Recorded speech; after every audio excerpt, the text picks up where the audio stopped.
Welcome back to my channel Marathi कायद्यामध्ये तुम्हा सगळ्यांचं स्वागत आहे। नमस्कार मित्रांनो, मी आहे ॲडव्होकेट श्रुतिका। आज मी तुमच्यासाठी एक नवीन विषय घेऊन आले आहे, ते म्हणजे लग्न झाल्यानंतर तुमची झालेली फसवणूक। लग्न झाल्यानंतर तुमची फसवणूक म्हणजे काय हे आपण पहिले ग्राउंड्स बघूया। लग्न झाल्यानंतर तुमची फसवणूक होणे म्हणजे लग्न जमवताना तुम्हाला XY गोष्टी सांगणे, लग्नानंतर त्या गोष्टी नसणे। म्हणजे उदाहरणार्थ बघता येईल की लग्नाच्या अगोदर तुम्हाला सांगितलं जातं की मुलगा हा किंवा मुलगी त्यांचं एज्युकेशन हाय प्रोफाईलमध्ये आहे, लग्नानंतर तुम्हाला असं लक्षात येतं की तिचं आणि त्याचं एज्युकेशन त्या पद्धतीनं झालेलं नाहीये। लग्नाच्या अगोदर तुम्हाला सांगितलं जातं की आम्हाला 1.5 लाख 2 लाख 3 लाख असे मंथली पॅकेज आहेत, की लग्नानंतर तुमच्या लक्षात येतं की ज्या पद्धतीनं तुम्हाला पेमेंट सांगितलंय त्या पद्धतीनं तिचं किंवा त्याचं त्या पद्धतीनं पेमेंट नाहीये। याच्यानंतर तुम्हाला सांगितलं जातं की हाय प्रोफाईलमध्ये माझा जॉब आहे, लग्नानंतर तुमच्या असं लक्षात येतं की त्या पद्धतीचा त्याला जॉब नाहीये किंवा तिलाही जॉब नाहीये। त्याच्यानंतर लग्नाच्या अगोदरच पत्नी हे प्रेग्नंट होती।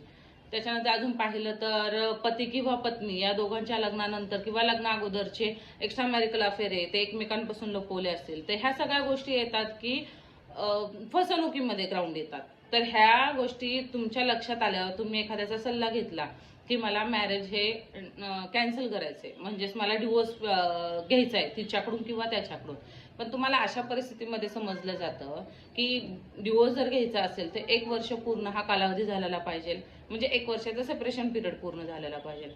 तर अशा वेळेस तुम्हाला काय वाटणार की 1 वर्ष आता आम्ही डिवोर्ससाठी थांबायचं का, आमच्या दोघांचं तर जमत नाहीये किंवा आम्ही एकत्र राहू शकत नाही। तर अशा जर परिस्थिती निर्माण झाली असेल तर त्या लग्नबंधनात अडकण्याची गरज नाही किंवा ते लग्नबंधन 1 वर्षापर्यंत चालवण्याची गरज नाहीये। अशामध्ये हिंदू मॅरेज ॲक्टनुसार कायदा आहे की त्यामध्ये तुम्ही मॅरेज हे डिझॉल्युशन करू शकता अंडर 1 इयर मध्येच।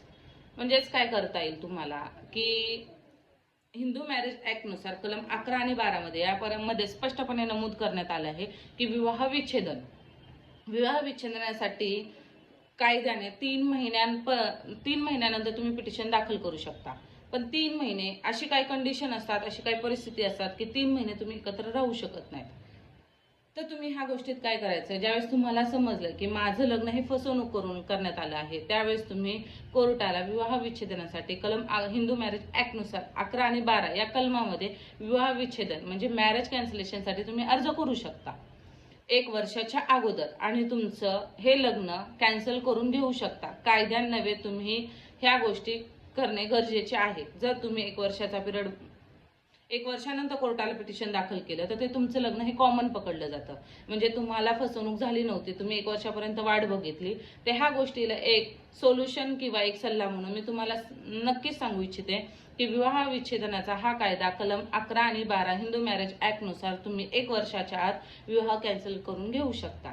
अशीच नवनवीन माहिती मिळवण्यासाठी व्हिडिओला लाईक करा, सबस्क्राईब करा आणि शेअर करा। नमस्कार।